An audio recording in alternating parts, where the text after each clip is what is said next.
नमस्ते। आर्यावर्त की कहानियाँ में आपका स्वागत है। हम पढ़ रहे हैं श्रीमद् भगवद गीता का अध्याय 10 विभूति योग। जिस भक्ति मार्ग राजमार्ग का वर्णन 9वें अध्याय में शुरू किया था उसी को 10वें अध्याय में आगे बढ़ाया जाता है। भगवान कृष्ण कहते हैं कि सभी देवता और महर्षि गणों का आदि कारण मैं ही हूँ। सृष्टि के सभी दृश्य और अदृश्य पदार्थ मेरे ही मानस भाव हैं। अब श्लोक क्रमांक 8 से अहम सर्वस्य प्रभवो मत्तः सर्व प्रवर्तते इति मत्वा भजन्ते माम बुधा भाव समन्विताः।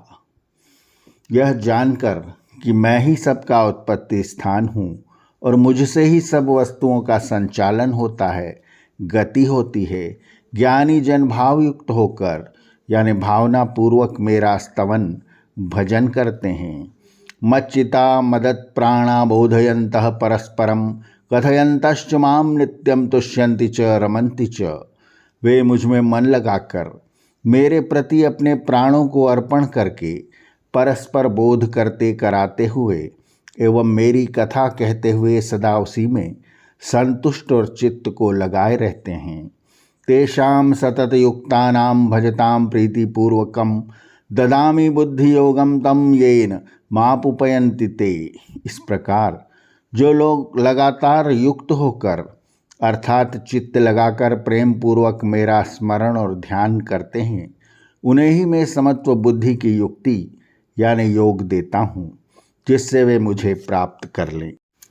तेषाम् एवानुकंपार्थमहमज्ञानजं तमः नाशयाम्यात्मभावस्थो ज्ञानदीपेन भास्वता।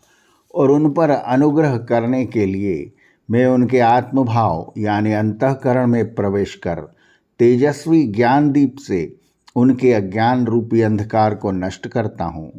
जिस प्रकार 7वें अध्याय में कहा गया है कि भिन्न भिन्न देवताओं के प्रति उत्पन्न श्रद्धा को परमेश्वर ही स्थित करता है, उसी प्रकार ऊपर के 10वें श्लोक में वर्णन है कि जो लोग भगवान का स्मरण ध्यान करते हैं उनको समत्व बुद्धि योग भी उन्हीं से प्राप्त होता है।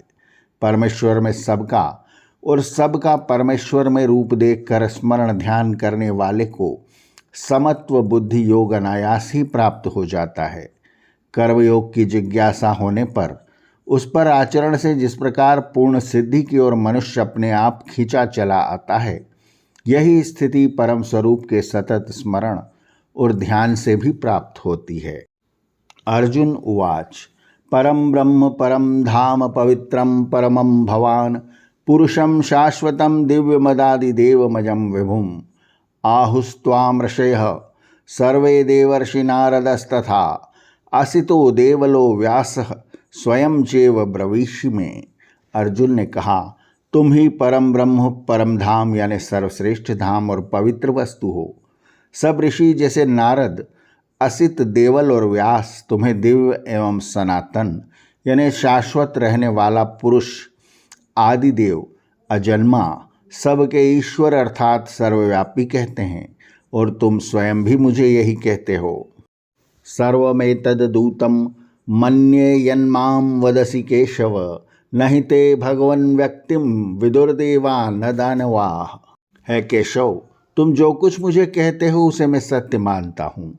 हे भगवान, तुम्हारा व्यक्तित्व अर्थात तुम्हारे मूल का न देवताओं को पता है न दानवों को, दोनों ही तुम्हारे मूल से अनभिज्ञ हैं। स्वयमेवात्मनात्मानं वेत्थ त्वं पुरुषोत्तम भूत भावन भूतेश देव देव जगतपते। सब प्राणियों और पदार्थों को उत्पन्न करने वाले हे भूतेश, देवाधिदेव, जगत की उत्पत्ति के कारक हे पुरुषोत्तम, तुम स्वयं ही अपने द्वारा अपने आप को जानते हो। वक्तुम हर्षस्य शेषेण दिव्या ह्यात्म विभूतयः याभिर्विभूतिर्भिर्लेका निमांस्त्वं व्याप्य तिष्ठसि। अतः तुम्हारी जो दिव्य विभूतियाँ हैं, जिन विभूतियों से तुम इस लोक में व्याप्त हो रहे हो, उन्हें ही आप कृपा पूर्वक वर्णन करें। कथम विद्यामहं योगिं स्वाम यदा परिचिन्तयन् केषु केषु च भावेषु चिन्त्योऽसि भगवन्मया। हे योगिन, मुझे यह भी बतलाइए कि सदैव तुम्हारा चिंतन करता हुआ मैं तुम्हें कैसे पहचानूं।